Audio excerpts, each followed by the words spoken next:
ఇలాంటి ice cream photoshoot ఎప్పుడైనా చూసారా? ఫస్ట్ నేను కలర్ పేపర్స్తో ఇవన్నీ చేశాను. కలర్ పేపర్తో cone ice cream shape cut చేసుకున్నాను.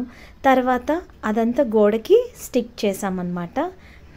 మా బాబు ఇదంతా చేయడానికి, స్టికింగ్ చేయడానికి మా బాబు హెల్ప్ తీసుకున్నాను. సో ఇదంతా ఇప్పుడు మనం కోన్ ఐస్ క్రీమ్స్ అన్నీ ఒక 10 ఐస్ క్రీమ్స్ అలా కట్ చేసుకొని వాల్కి స్టిక్ చేసుకోవాలి. తర్వాత నేను ఒకటి స్టోరేజ్ బాక్స్ తీసుకున్నాను అనమాట. ఆ బాక్స్కి ఫ్రంట్ పార్ట్ ఒకటి పింక్ కలర్ పేపర్ అంటించాను అనమాట.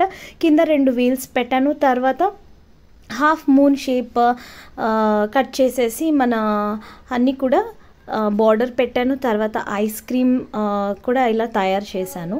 ఐస్ క్రీమ్ షేప్ డ్రా చేసి తర్వాత కట్ చేసుకున్నాను. కట్ చేసుకున్న తర్వాత రెండు థర్మాకోల్ షీట్స్ తీసుకున్నాను, రెక్టాంగిల్ షేప్స్.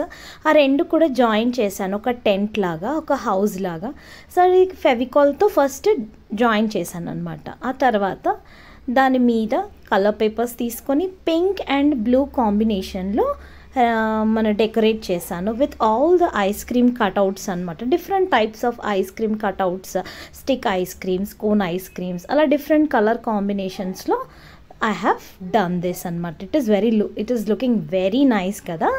అండ్ ఇది పెట్టే ముందర కూడా ఐ హ్యావ్ డన్ 4 ఒక సపోర్ట్ కోసం కింద 4 పిల్లర్స్ లాగా కూడా పెట్టుకున్నాను. ఆ పైన టెంట్ లాగా పెట్టడానికి ice cream trolley is ready అనమాట.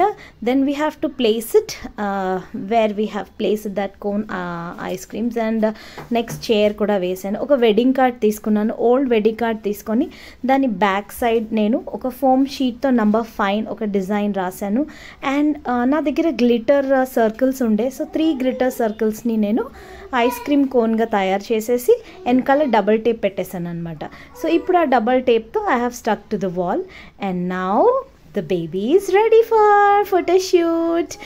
Baby ki baby pink color cap petanu and multicolor frock vesanu. She's looking adorable kada. So if you like this photo shoot idea, please like, share and subscribe to my channel. And wow, so cute kada baby.